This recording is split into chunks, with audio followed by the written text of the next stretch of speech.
Saudara dan saudariku terkasih, pada hari Minggu Paskah keempat ini, kita sekaligus merayakan hari Minggu Panggilan sedunia. Seluruh umat beriman diajak untuk mendoakan para imam, biarawan, dan biarawati agar mereka senantiasa mampu menjadi gembala yang baik seperti Yesus. Memang, figur gembala dan kawanan domba tidak selalu akrab di kehidupan kita sehari-hari. Karena pada umumnya masyarakat kita lebih akrab dengan dunia pertanian ketimbang dunia peternakan. Di kampung-kampung pedalaman misalnya kita sering menemukan kambing, sapi berkeliaran lepas bebas tanpa ada yang menggembalakan. Itu menandakan bahwa kambing, sapi tersebut tidak digembalakan secara khusus atau teratur. Pada Minggu Paskah keempat ini, Yesus mengajak kita untuk melihat figur sebagai seorang gembala, secara khusus gembala yang baik. Untuk melukiskan relasinya dengan para murid dan orang-orang yang mengikutinya. Gembala yang baik itu ada dalam diri Yesus. Dia katakan, "Akulah gembala yang baik." Gembala yang baik memberikan nyawanya bagi domba-dombanya. Gembala juga mengenal domba-dombanya dengan baik. Dan domba-domba mengenal gembalanya juga dengan baik. Itu sebuah harapan. Hal ini menunjukkan sebuah relasi yang erat, yang hidup, personal, yang saling mengenal satu sama lain. Supaya kita mengerti mengapa Yesus menggunakan gambar atau figur sosok gembala untuk melukiskan relasinya dengan murid-muridnya, baik kalau kita melihat beberapa keunggulan atau nilai dari seorang gembala sejati. Seorang gembala sejati tidak akan pernah meninggalkan kawanan dombanya. Ia akan mengurus ternak domba dan domba-dombanya dengan kasih sayang, dengan penuh perhatian. Ia tidak takut mengorbankan nyawa untuk mempertaruhkan domba-dombanya dari serangan binatang-binatang buas dari para perampok. Hidup, waktu, pikiran, tenaganya ia dedikasikan secara utuh, total, untuk selalu tinggal dekat dengan domba-dombanya. Karena kedekatan yang total itu, maka si gembala akan tahu dombanya satu persatu.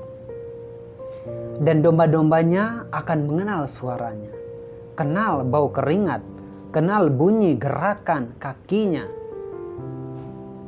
dan seterusnya. Bahkan saking dekatnya antara bau aroma si gembala dengan dombanya bisa sama.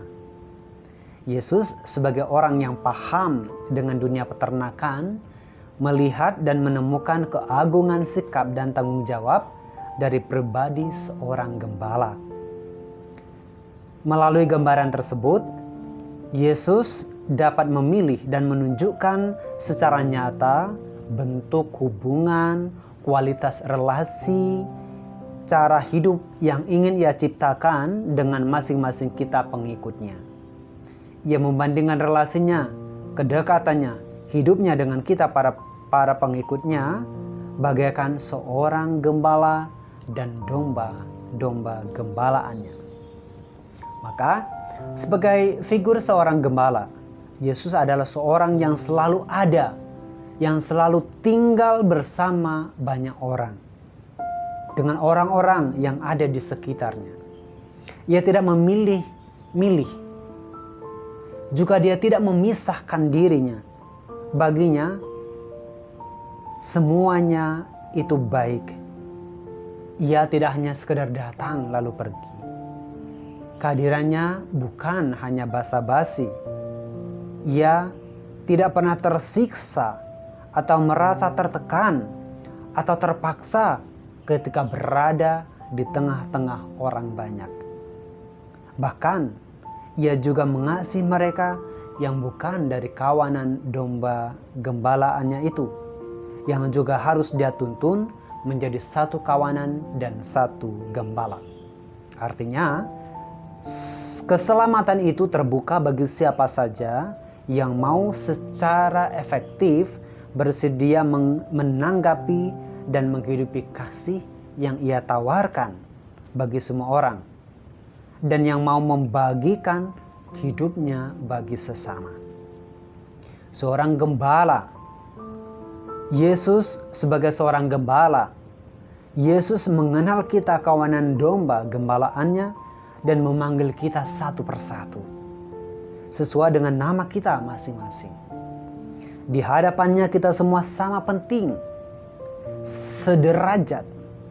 Kulit kita boleh ada yang putih, ada yang hitam, ada yang kuning langsat, ada yang sawo matang, tetapi nilai kita sama. Kita semua dikasih olehnya, diperhatikan olehnya, mendapat penebusan yang sama. Pengenalan Yesus terhadap diri kita digarisbawahi oleh kitab suci sebagai sesuatu yang memberi dan membawa kepada hidup, sebagai sesuatu yang memperbaharui kehidupan. Maka pengalaman perjumpaan dengan Yesus menghadirkan dalam diri kita rasa dikenal sampai pada pribadi kita yang terdalam. Juga segala sesuatu yang tersembunyi dari perhatian sesama, termasuk orang-orang dekat kita. Di hadapan Yesus, kita semua nampak jelas luar dalam. Namun kita tidak malu, kita tidak takut, tidak khawatir, karena kita yakin Dia melindungi kita, menerima kita apa adanya, dan tidak pernah akan mempermalukan kita. Sebagai seorang gembala, Yesus berjalan di depan kita. Dia tidak menuntun kita pada tempat yang berbahaya, tidak meninggalkan kita dalam kegelapan dan kebingungan. Tetapi sebaliknya Ia menuntun kita ke padang rumput yang hijau, ke air yang tenang dan menyegarkan. Dia yang pertama-tama memberi contoh telah menghadapi penderitaan dan kematian tanpa bekal apa-apa selain penyerahan yang utuh kepada Allah Bapanya dan cintanya kepada umat manusia. Dengan contoh ini, Ia menyiapkan jalan yang lapang bagi kita untuk berjalan tanpa ragu mengikutinya. Sebagai seorang gembala, Yesus hanya memiliki satu tujuan, yaitu agar kita para pengikutnya mempunyai hidup dan mempunyainya dalam kelimpahan. Oleh karena itu, saudara dan saudariku terkasih, gambaran tentang gembala yang baik bisa menjadi model untuk mengokohkan, mengakrabkan hubungan kita dengan Yesus. Sebuah hubungan yang didasarkan pada pengenalan, kepercayaan, dan kasih. Maka, bila gembala mengenal domba-dombanya, para domba pun harus mengenal gembalanya. Tinggal bersama Yesus berarti kita dikenal secara pribadi dan mendalam olehnya, dan pada saat yang sama kita memiliki kemungkinan untuk mengenalnya secara lebih dalam pula, menjadi semakin akrab dengannya. Ini semua kita bisa peroleh dengan sikap menyediakan diri untuk mendengarkan suaranya. Tanpa keinginan untuk mendengarkan suaranya, tidak ada kemungkinan untuk menjalin satu hubungan yang baik, yang akrab, yang dekat dengannya. Penting kita garis bawahi bahwa yang diutamakan adalah sikap mendengarkan, adalah suara, bukan cuma teks, bukan berhenti pada tulisan. Mengapa? Karena seringkali kita orang-orang Katolik sekedar jatuh cinta pada teks-teks kitab suci. Kita cenderung menghadirkan diri sebatas pengoleksi ayat-ayat yang cantik saja, yang cuma mengena di hati.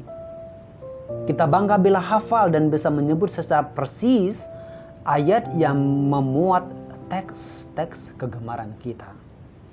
Tapi kita belum mampu atau tidak siap mendengarkan pesannya, menggali makna yang ada di dalamnya. Masih terasa berat bagi kita untuk mempraktekkannya dalam kehidupan nyata sehari-hari.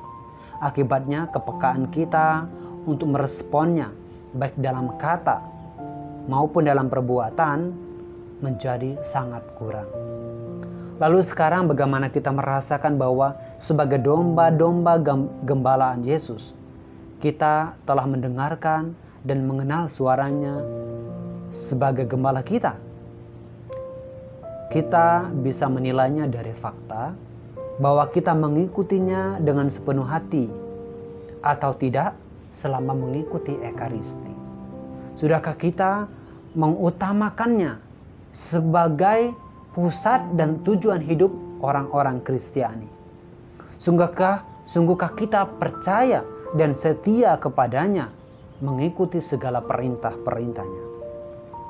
Kalau kita ragu dengan keseriusan, ketulusan, kesetiaan padanya, Yesus tentu selalu memberi kita kesempatan agar semakin baik lagi dalam mengenalnya sebagai gembala yang baik. Kiranya kita tidak pernah bosan membaca, merenungkannya, dan menghidupinya. Semoga kita semakin rajin menghadiri perayaan Ekaristi untuk selalu menikmati jamuan kasih-Nya meskipun mungkin secara online dari rumah-rumah kita. Karena inilah jalan menuju hidup yang baru, hidup yang selalu menghubungkan kita dengan Sang Gembala Agung kita, yakni Yesus Kristus. Dengannya kita percaya bahwa hidup kita akan aman dan damai. Tuhan memberkati kita semua. Amin.